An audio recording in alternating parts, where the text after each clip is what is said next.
So welcome to my channel. Showing up here kind of messy and tired, but I want to do things while they're on the tip of my mind, so to speak, because these are things that are fleeting. They only seem to present in small little rays of light through a mostly dark window. And when you see that ray of light enter the room, you hold it and you try to give it space, give it form, and bring it into the world. I have Vicks on my forehead and stuff, so my face might be a little shiny, but the point of this video today is speaking about the nature of cyclical challenges, and to name it another way, generational curses. The reason why it's difficult to say generational curse is because you are in a sense implicating others that you may not mean to be throwing under a bus in a sense, but saying that if a person is born with certain characteristics, if they inherit certain characteristics, for example, if you have some sort of predisposition to diabetes or a disease, is a person born just bringing through things of their soul? Do they just randomly happen, or are there certain aspects that come from a close bloodline? The reason I want to address this is because for me there are certain struggles with escapism. When I was younger, I wanted to play video games to the point that I had blisters on my thumbs, just because I felt like I was not present in reality to feel the things that I did not want to be feeling. And later on for me, that transformed into different aspects of escapism when I was first told about pornography by someone in the schoolyard when I was a child. That was a child too. And the common theme in both of those things is dopamine. It's the neurochemical transmitter that creates a sense of pleasure, and this pleasure was being used to escape. In an ADHD brain, there's already a mechanism of overly seeking stimulation, but when it's paired with trauma and other things, you begin to form maladaptive habits that for the rest of your life, until you address them, they are going to be present in every aspect of your life. And it's going to be a long battle that every time you try to kick those things out of your life, like for me particularly pornography, kicking that out of your life, deleting all access, getting rid of whatever computer or device you use to access that, joining forums to speak to other people about it, but then also the aspect of the things you didn't think were related. So the triggers that come from things that seem unrelated but totally draw you back to the stream. And it's a whole process of really evaluating everything around you. But I've been speaking to many people, but particularly, my older brother. We're not blood related, but we have a bond like siblings. And he's really helped me understand that addiction goes down to the cellular level. The cells themselves are conscious. This is obviously pseudoscience, but maybe someone somewhere will understand this. The cells themselves hold consciousness, and they can either be in alignment or out of alignment. But when they are functioning in alignment, they tend to transmute and release the things that do not serve them, and they return to their normal healthy function. And it's kind of like a microcosm, macrocosm. The point I'm making with it is that healing is not just on a surface. It says, okay, I've made up my mind to start um, acting a certain way. You know, that to a degree just becomes a external performance. But it's through the deep transformation of really understanding where the trauma comes from, at what stage in life it came from, what the triggers are. These are the keys to really digging deep and clearing out the old roots that keep drawing you back to the same situation. And for me, I know that for the past, since I was 10 years old, so almost for the past 27 years, I've been on a constant like roller coaster of ups where I feel like I've kicked my negative habits and I'm in place of that void. I'm putting healthy habits in, I'm working out, I'm eating better, and then something can trigger it. Something that just makes me emotionally upset, something that makes me feel alone, isolated, that makes me angry with others, that makes me feel like I don't fit in. And sometimes it is the symptom of the addictive issue itself that re-triggers itself. So it's almost self-fulfilling stuckness. And one main one I've realized is it's just people being nasty for no reason, being very mean. It's like people just wanting to take a chunk out of you, take a bite out of you. That's something that for me draws me back into myself and to these types of habits. So what I propose for myself is honesty. It's radical honesty and radical acceptance about the things that have already happened. I can't change the past, but the future, I'm 37 years old, and in a sense life is moving so fast, but I also still have so much of life ahead of me if it's destined to be that way.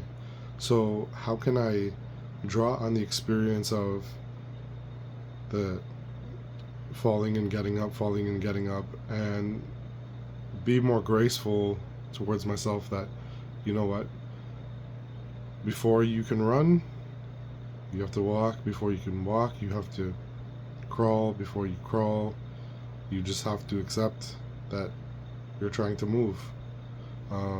So I wanted to get on here just because this whole thing is hard. It's something that just gets swept under the carpet. One thing I realize is that when you're talking about certain things that people find disgusting and shameful, it's sad because it continues to exist under the surface for a large majority of people. It's like the stupid questions. Like when a person, there are questions that are annoying. Maybe someone wasn't paying attention or didn't really need to be stated, but there are a lot of questions that are treated as stupid. But when that person asks it, and whoever is superior in knowledge gives them the clarity, a lot of people are clarified by it. So this is the process of breaking the cycle, is by identifying something and speaking on it vulnerably and being the person that has to